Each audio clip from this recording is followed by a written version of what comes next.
Keithwood gave Tiona a note for Sion about her imprisonment and hinted at Mia's possible involvement.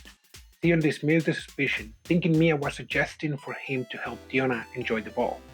The next day, Mia learned about the incident and fainted from stress. Took action against the guilty attendants and cleverly shifted blame to Rafina, the school president, to avoid trouble. During her meeting with Rafina, Mia was shocked when Rafina admired her mercy and even asked her to be her friend. Mia took Anne on a trip to try all the sweets in town, rewarding her for her initiative on the incident.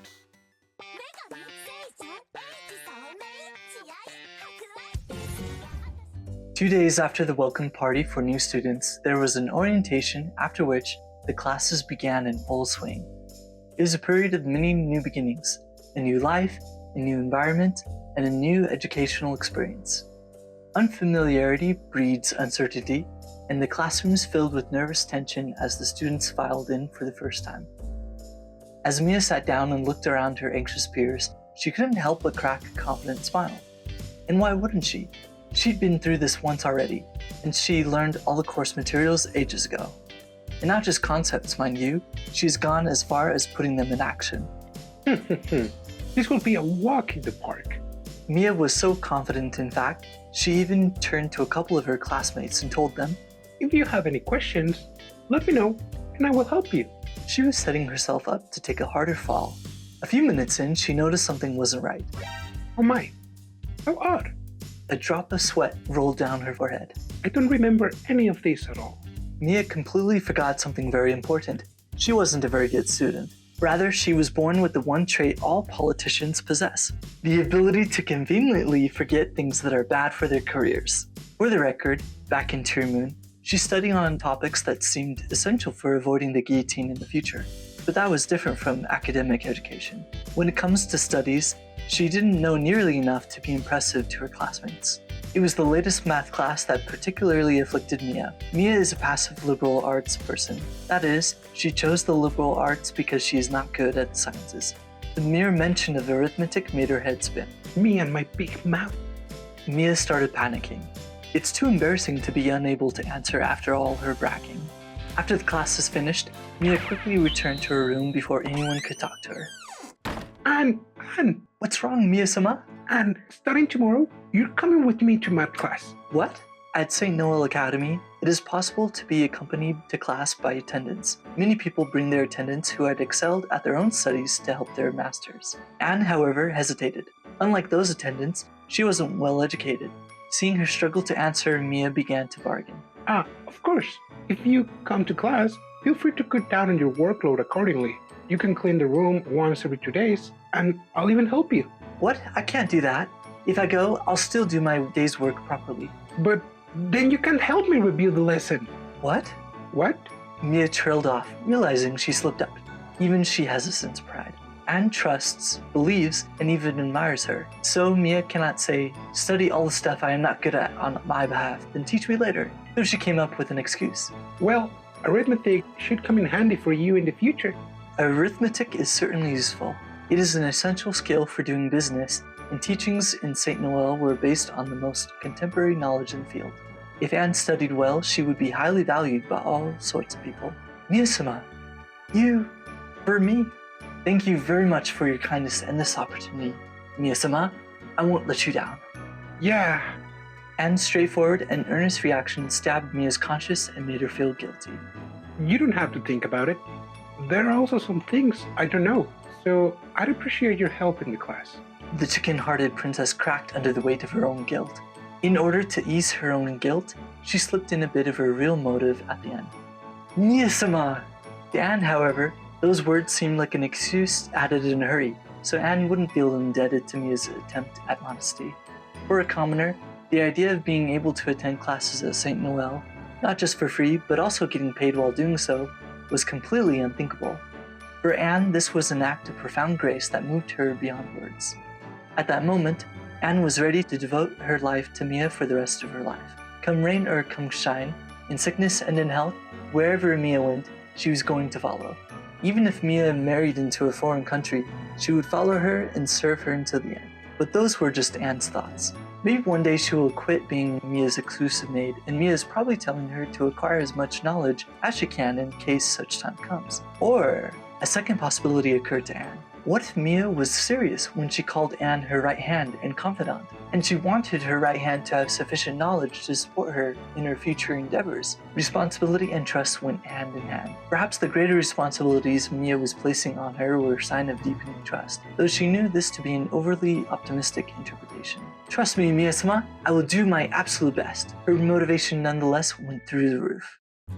St. Noel Academy was home to a myriad of clubs, from academic clubs focused on research and inquiry to martial arts clubs aimed at improving skills such as swordsmanship and spearmanship. There are also hobby clubs such as the Tea Party Club, which is popular among the female students. Aside from classes, there are various things and activities that are available to meet the fancies and luxuries of the students. Meanwhile, Mia was keeping an eye on a certain club. Aha! Found it! Mia arrived at the stables. I suspected of St. Noel's Academy. Very impressive. There were more than 30 horses in the stables. This is comparable to a corps of imperial guards. The students of the equestrian club were all nervous when they saw the little princess looking at the horses with interest. Female students rarely came to the stables. The odor particular to horses is foreign on this island, and many girls hate it. Nevertheless, the arrival of the princess of the great Tearmoon Empire meant something was about to happen. While everyone was hesitating to approach and talk to Mia, a boy completely undaunted by Mia's presence stepped out in front of her.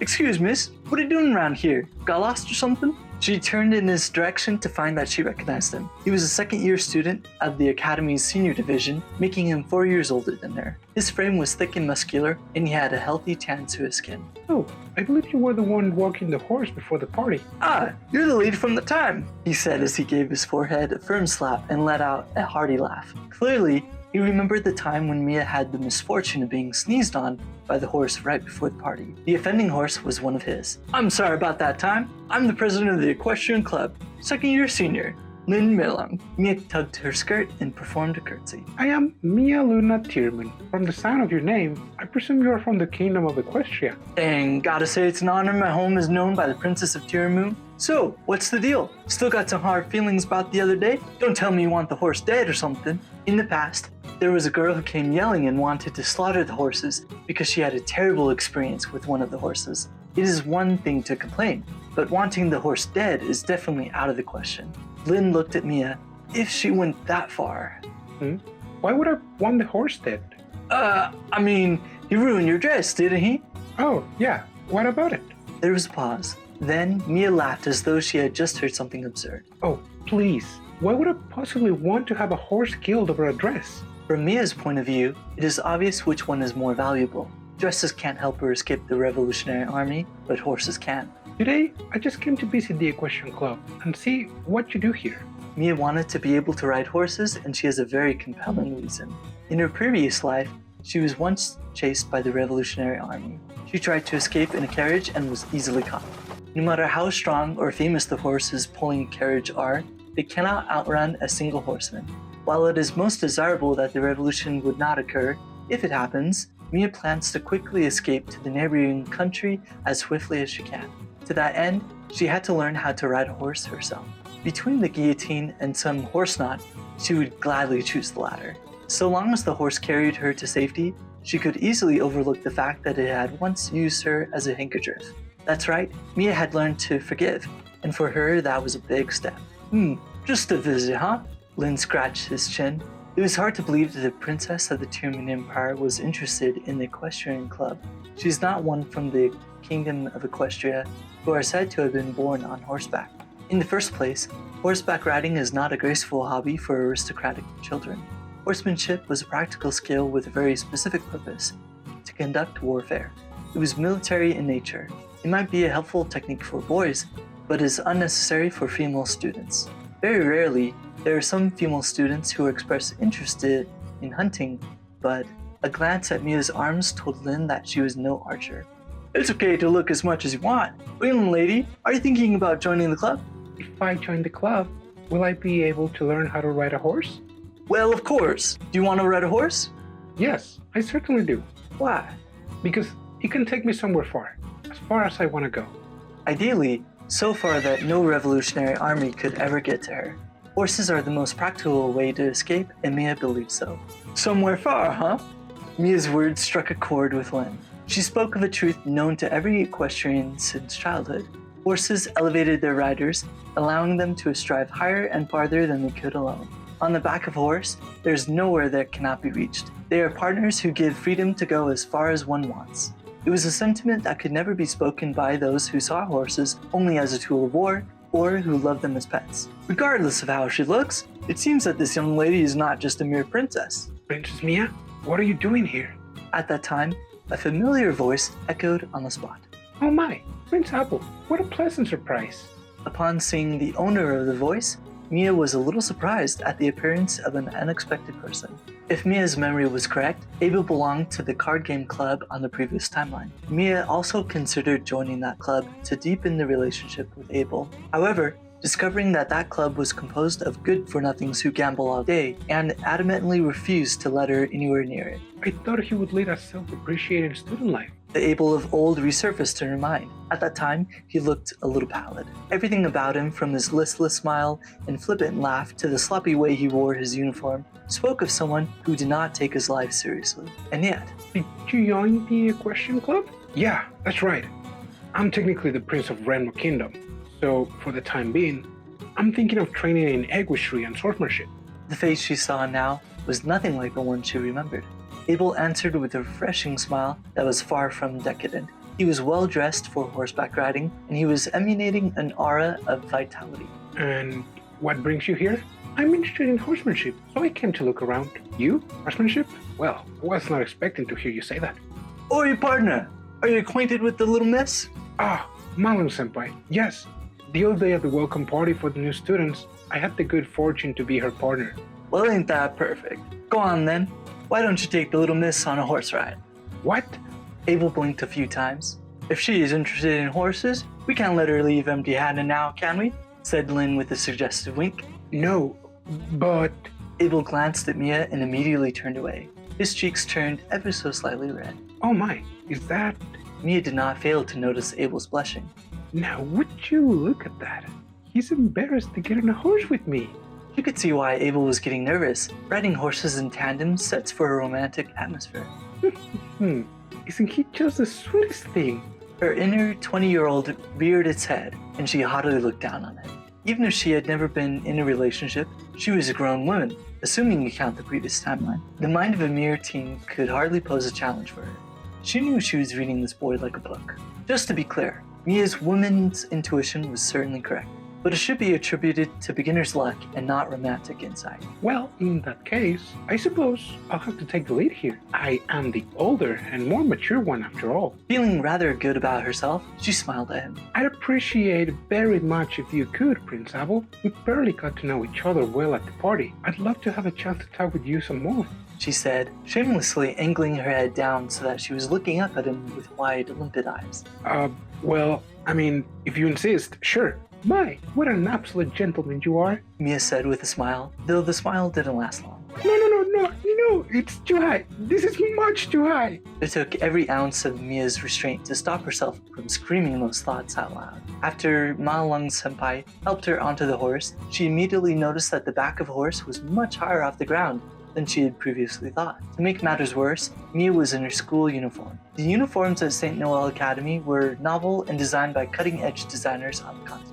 A white blouse was worn under the blazer, which was further complemented by a pleated skirt with well-defined folds. This uniform sets it apart from the dresses normally worn by aristocrats. The important thing here was that Mia was wearing a skirt instead of pants. Yes, if one tries to ride a horse in this style, one must sit sideways with the legs aligned. For obvious reasons, this was terrifying. Had Mia been able to normally straddle the back of a horse, she would have been looking forward over the horse's head, but since she is sitting sideways, she can see the ground with every downward glance. Furthermore, it was extremely unsteady in terms of position. A little carelessness would result in a quick fall. As a result, there was a dramatic relocation in mental resources. All her prior considerations, the romantic air, taking the lead, being the older and more mature one, were abandoned in favor of one singular goal: not having a nervous breakdown on the spot. All right, Princess Mia, make sure you hold firmly into me. Whoa! Having lost all her composure, she wasn't even listening. The fear of falling caused her to wrap her arms around the nearest object, in this case, Abel's waist, and hold on for dear life. Princess Mia, you don't have to grab that. I know, I'm totally fine. Feel free to go ahead. In many ways, a thrilling horseback riding date began between the two. Mia, who was simply in a state of panic from sheer fear, and Prince Abel, who turned into a nervous wreck due to being in proximity with the girl he likes. Thus began their horseback date that was heart-stopping for all the wrong reasons. Abel, who was accustomed to riding horse, was the first one to regain his composure. Look, Princess Mia, open your eyes. The view from the top of the horse is quite beautiful, isn't it? I suppose I shall. All right, here I go. Mia took a small deep breath, steeled her nerves, and then forced her eyes open. A slightly higher perspective than usual. It was a slightly fresh view, unlike the scenery seen from a high place such as castle. The refreshing breeze made her hair flutter quietly. The rhythmic sway of the horse's steps, which had been nothing short of terrifying at first, were also starting to grow on her. How strange. For some reason, starting to feel a little sleepy. Mia gently rested her head on Abel's back, and she closed her eyes a little. Whoa, Princess, what are you? Oh, hey, look over there. It's her, your attendant. My, you're right. Hey, Anne. Mia threw her hand in the air and waved to Anne, cheerfully, with both hands. Alas, familiarity breeds complacency, and complacency leads to carelessness. Hey, Princess, don't let go of your hands. No! Eh? Ah! Mia's view suddenly swiveled in an arc. She screamed as she tumbled off the horse and landed on the ground with a heavy thud. How odd. For some reason, the impact didn't feel as bad as it had sounded. Ow. She heard Abel's voice next to her ears. Apprehensively, she opened one eye for a peek. Prince Abel? What are you? There, Mia noticed for the first time that she was in Abel's arms. Abel dove off to catch her fall, and she was in his embrace. What? But, huh? Her voice cracked, and she stammered incoherently. She could hardly hear herself over the pounding of her own heart. What am I flustered about? I don't get to get all worked up just because I am hugged by Prince Abel. Besides, this isn't even the first time I'm experienced at being hugged. I was hugged at the dance. I'm a master of being hugged. Mia kept repeating those words like a mantra in a desperate attempt to calm the wild throbbing in her chest. And not to mention, Prince Abel's just a kid. That's right. He's 8 years younger than me. What's wrong, Princess Mia? Are you hurt anywhere? She glanced up to find him looking at her, his expression full of anxiety. Their eyes met. The intensity of his gaze shot straight to her heart. No, don't stare at me like that. Not with those eyes. Mia quickly turned away, but not before her cheeks filled with color. I'm okay, Prince Abel. Quite fine, actually. So, if you don't mind, could you let me go? Huh? Oh, yes. My apologies. I'm sorry. Abel pulled away from Mia in a hurry. His expression was unmistakably crestfallen. Don't get me wrong, Prince Abel. I don't mind being held by you or anything. It's not that. Yeah. Oh, yeah. I know. Despite that, Abel's face did not brighten. Looking at his disappointed and lonely face made Mia feel uncomfortable. Oh, I see now. This is how the cookie crumbles, isn't it? Prince Abel hates me here. Then, in the future, I won't be able to get reinforcements. There was a shadow of doubt in Mia's mind. Was what she did cause him to despise her? It wouldn't be surprising, but Mia focused on how to remedy the situation. What should I do? Oh, that's right. As Mia stepped closer to Abel, she took his hands into hers. What, Princess Mia? Thank you for saving me earlier, Prince Abel, she said before bringing her face right up against his. Then, she turned her head up and looked him right in the eye. People naturally back away when someone is closer than necessary. I just made him experience it. My genius sometimes scares me. I get it. Could you give me a little space, please? Unable to hold her gaze, he blushed and turned away. See? You turned your face away. Why did you turn your face away? Mia smiled with a victorious smile. That's because how you feel now is the same how I felt earlier, Prince Abel. What? Because I'm a delicate person. I get nervous when I get closer to others than necessary. That's all it is. Mia thought. But I probably feel that way more strongly than you. Oh my, aren't you being a sore loser? In a strange way, Mia laughed because Abel was so cute, like a child. I wonder if he means to say that he's more delicate than me. Mia, who leans her head, was unaware that the conditions for tension and nervousness are slightly different between Abel and her, such as when someone gets closer than necessary, and when you get closer to the girl you like. What she also didn't realize was that there was another layer to her own reaction that, unbeknownst to her, was rather similar to Abel's. This is it for this video. We will continue with the story of the Guillotine Princess in the next episode. This was Mark O'Brien from Jobless Weaves. Matane!